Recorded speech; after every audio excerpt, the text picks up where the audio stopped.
के अंदर झूठ है, दरवाजे पर बोर्ड लगा है सच बोलो, मगर ऐ डूबने वालों गंगा माँ तो अपनी है, नाव में किसने छेद किया है सच बोलो।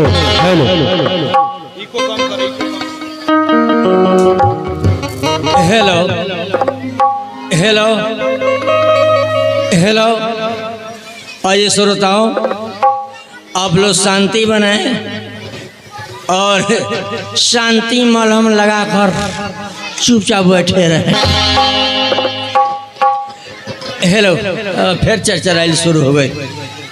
आइए एक छोटा सा भोजपुरी में एक कविता पहले सुनिए, उसके बाद में एक दो चुटकुला सुनिएगा। हेलो, एगो सुई के नोक पर 3 गो दरियाओं बहल रहे।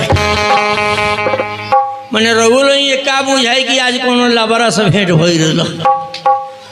एगो सुई के नोक पर 3 गो दरियाओं बहल रहे, जिसमें 2 गो सूखल सूखल रहे आ एगो में पानी ना रहे।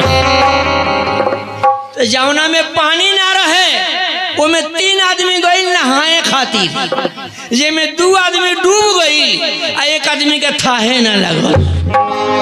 तो जेकर थाह न लगल उ नदी के किनारे 3 गो घर बनौलस, जिसमें 2 गो उजर गई रहे आ एगो अभी छवाइले न रहे।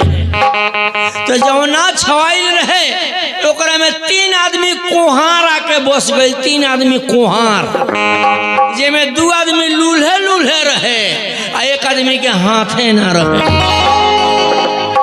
तो जेकर हाथ न रहे उ माटी के 3 गो हाड़ी बनौलस, जिसमें 2 गो फूटल फूटल रहे आ एगो के पेनिए न रहे।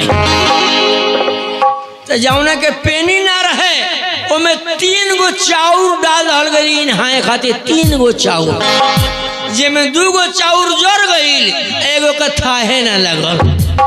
तो जौना के थाह न लगल ओकरा के खाए खातिर 3 आदमी कुटुम लोग आई, जिसमें 2 आदमी कोहना गई आ 1 आदमी खइबे न कैलस। तो जे ना खाइल ओकरा पर पंचायती बटराइल। तो 3 पंचायत के 3 आदमी मुखिया जी लोग आई, जिसमें 2 आदमी आन्हर रहे आ 1 जना के आँखें न रहे। तो जेकर आँख न रहे उ पंचायती के 3 जूता मार डांड लगा दल। 3 जूता मार डांड लगा दल, जिसमें 2 जूता बहक गई आ 1 जूता लगबे न कैलस।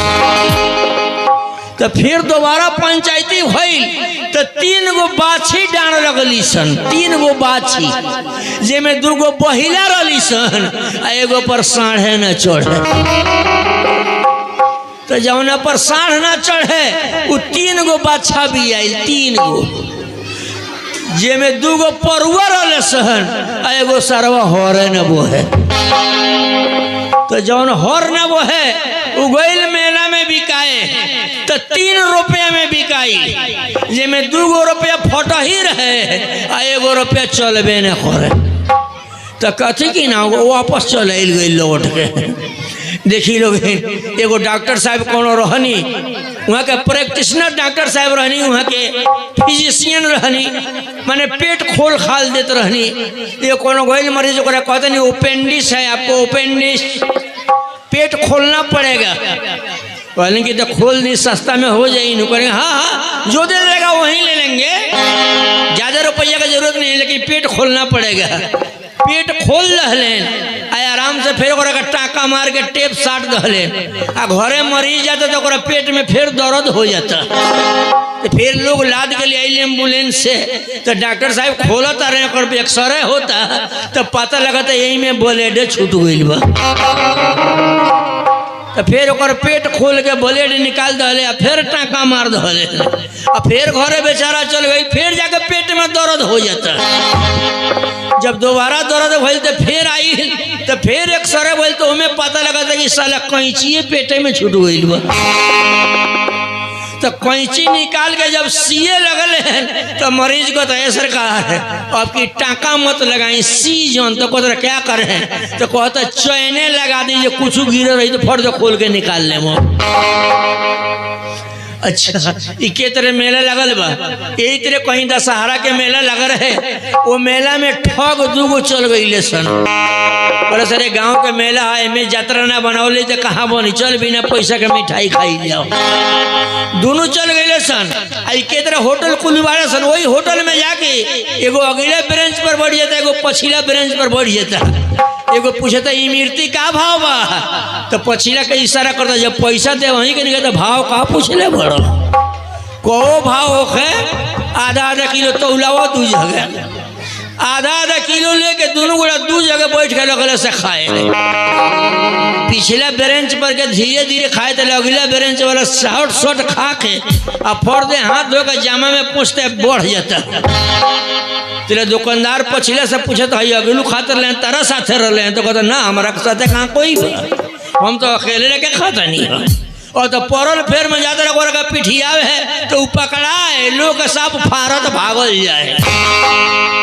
उन्हें सब मेला के वॉलंटियर लोग आवत रहे, वही लोग के इशारा कर देख लो मिठाई क्या भाग पकड़ी लोगी तो पकड़ लागल फैट से वॉलंटियर लोग मारे। जब ओकर पिटाइल देखलस तो एकरो इमरती ओरा गल इहो खा भइल आ खा के लागता ई रोवे। तो इमे पूछत ले भाई पिटाता होगा तू काहे रोत रह, तो कहता का कहीं सरकार हमारा सामने वो बेचारा आधा किलो इमरती किनलस आ एगो नमरी देलस तो उ हेतना पिटाता, हम 500 देले बनी तो हम कितना पिटाए। हम यही खातिर रोतनी का कोई भैया नए नए मेला लगल बा। ये मेला में बुझे कि हम अपन दुकान लेके चंपारण डिस्ट्रिक्ट से आ गई बनी, वेस्ट चंपारण से दुकान लेके आ गई बनी। हम पान के दुकान लगौले बनी।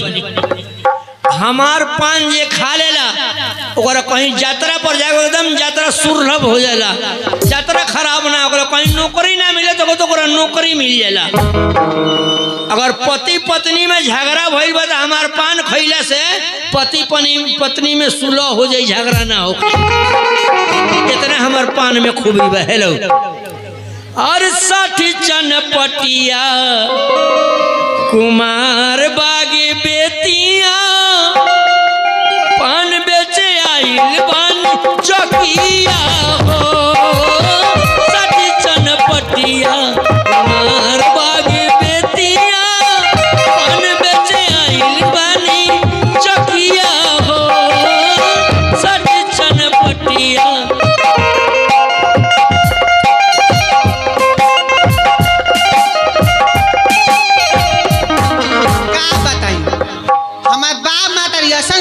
से बियाह कर दिलक नु। हम का कही कितना दिन हो गए बियाह भइला, अभी तक ना जान लिया कि बियाह के सुख का होला।